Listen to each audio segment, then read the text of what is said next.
Welcome into day one of free agency as we roll along here. Harrison Graham and Chase Sr. Let's talk a little bit about the Los Angeles Lakers. They have made another signing, plus the Kyrie Irving rumors are heating up. We'll get to that in a little bit. But first, let's get to this move, Chase. Juan Toscano-Anderson comes over from the Bay, probably a one-year vet minimum deal. Good athlete, a guy who's got a great story which you can outline, still young and maybe ascending player here. A dunk contest participant, so he has hops. He will wow you with his athleticism. Unfortunately for him, not a good handle, not a reliable shot from the outside, and sometimes defensively especially, I just see him getting lost. Now, the story is pretty incredible. He grew up with a tough family environment. Him and his family were poor. He made this promise to his parents and his family and his mom that he was going to make it as an NBA player. Didn't land an NBA contract. Got offers to pay that would have paid him six-figure salaries overseas. He said, you know what? I'm not going overseas because I think I'm good enough to play at the NBA level. And last year he was given a true NBA contract by the Golden State Warriors. And with the Warriors, he was more so known as a hype man off the bench, a guy who was an energetic figure, really good for the culture, #culture. So for the Lakers, I don't expect him to do all that much. Can he defend decently? Yeah, somewhat. He has the length and athleticism to do that at 6'6" with some hops, but this is a guy who will be fighting for a roster spot and really at the back end of the rotation, and you don't want him to be much more than that. For him, though, you got a ring, you won a championship with the Dubs, you carved out an NBA role for yourself, and now you get to go from the Warriors to the most iconic brand in the NBA in the Los Angeles Lakers. Yeah, and an opportunity to maybe carve out a few more minutes. We'll see what he is able to bring to the table, but you kind of outlined the type of player, athletic, still raw as a pure player. I think he's got the upside to be a good defender, but he does get lost on switches and stuff like that. So we'll see if he can improve on that front. But we talked about this a little bit earlier on a Lakers video. We'll talk about it again here. You got to fill out the roster. That's the reality when you have three guys on max contracts and Russ, LeBron, and Anthony Davis. A guy like JTA, a young and athletic type of wing, okay, a guy that we'll see what he brings to the table at the end of the day.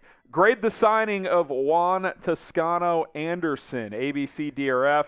I don't think any vet minimum contract is a bad one, so I'll just give it a C for kind of like, we'll see. It's not a great move. It's not a bad move. He's a fill out the roster type of guy. That's the reality. And, hey, he'll be a part of the bench mob, and you always need those guys who can keep the energy up, and he should be able to do just that. A, B, C, D, or F, grade the signing of Juan Toscano-Anderson. All right, we move along here. Let's get back to the latest on Kyrie Irving. According to Dave McMenamin, the Lakers are making Kyrie the #1 trade target. So I think the best way to do this, Chase, is look, we've talked about the fit a million times. He's clearly better than Russell Westbrook. We get all of that. But I think we got to explore, how do you actually make this happen? Because you can't do it with the 3 max contracts currently on board. Obviously, you got to move Russ somehow. How do you make that happen? He opted into the $47 million opt-in. I think you're going to have to find a third team that can negotiate with Brooklyn and yourself that is willing to take on Russ, a team like OKC, a team like Houston, a rebuilding team that is tanking for at least another year. You got to get Russ to that team if you want to clear ways for Kyrie. It's really the only way to make it happen, because you can't absorb Kyrie's salary because he opted in and he's at that large figure alongside Russ, AD, and LeBron James, as you talked about. So ideally, you find a trade partner out there for Russell Westbrook. And for Brooklyn, I don't think that they're going to take on Russell Westbrook's contract unless they trade away KD, they trade away Kyrie, they get some really good assets back, and they say, you know what, we got to fill out our roster somehow.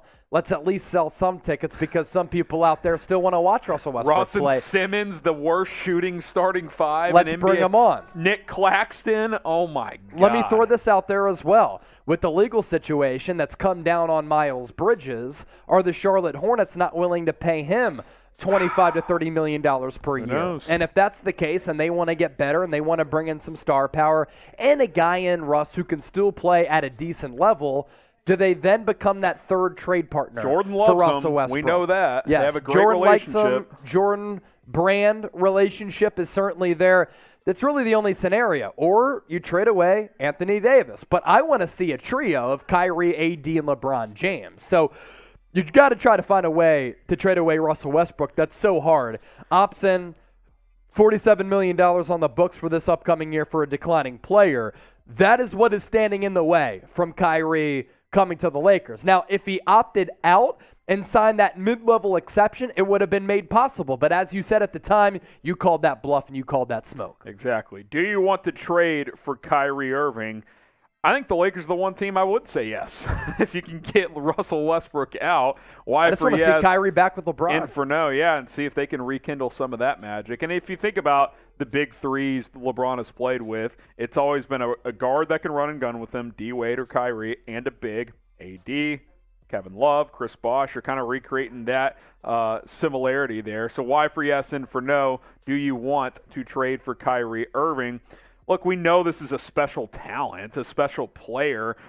It's just the shenanigans. It's the sabbaticals where he doesn't feel like playing for 10 days. It's the injury history plays a role too. This guy has only played 60 games or more in 4 times in 11 NBA seasons. That's unreliable. Yeah. But if I'm the Lakers, I will still do it if that means Russell Westbrook is no longer in the picture, because I think that was clearly a mistake. On paper, Chase, this is a fun and an exciting big three. I don't think there's any doubt about that. No one's going to dispute that. No, it'd be so exciting. Kyrie Irving is a magician with the basketball in his hands. He can play on ball. He can play off ball. His finishing ability at the rim, I think, is the best among all guards that we've ever seen. Has the most iconic shot in the history of the NBA Finals. LeBron James is going to be 38 years old in December, but still, even at this point of his career, last year, if the Lakers were better, he would have been top 5 in MVP voting. He's still playing at an elite level. For Anthony Davis, we know he's a unicorn. We know he's a unique talent. All it comes down to is Anthony Davis being in better shape, him avoiding injury. Obviously, sometimes it comes down to bad luck, but AD has always been brittle and injury prone, and there's been so many discussions about him just not coming into camp in shape, him not putting in the utmost work into his body. I want to see the best out of Anthony Davis. And as he gets older, he has to start taking these things more seriously if he wants to be considered a great in this game. As moves continue to come in for the Lakers, rumors as well, we'll have you covered throughout free agency. So subscribe and turn on those notifications. Appreciate everybody who subbed already. The road to 50,000 subscribers is here. We're almost there. Once you have subscribed, turn on that notification bell as we continue to keep you guys informed with daily videos. All right, real quick, we kind of hit on this earlier, Chase. I don't think there's really a big change here, but Kevin Durant has requested a trade. I don't see the Lakers really being able to get involved here. I know what Brian Windhorst said, that they could explore Kyrie and Kevin Durant, kind of a pair trade to bring them over. That seems like an incredible long shot. Yeah. Obviously, if you're Rob Pelinka, you do your due diligence here. It's Kevin Durant. But it's not that realistic. There's just not a path to make it work unless you want to get rid of LeBron, which obviously you don't, I don't think. Or if the Nets were crazy enough to trade away Kyrie and KD for Anthony Davis and Russell Westbrook, which wouldn't make a lot of sense. Now, Brian Windhorst had said that.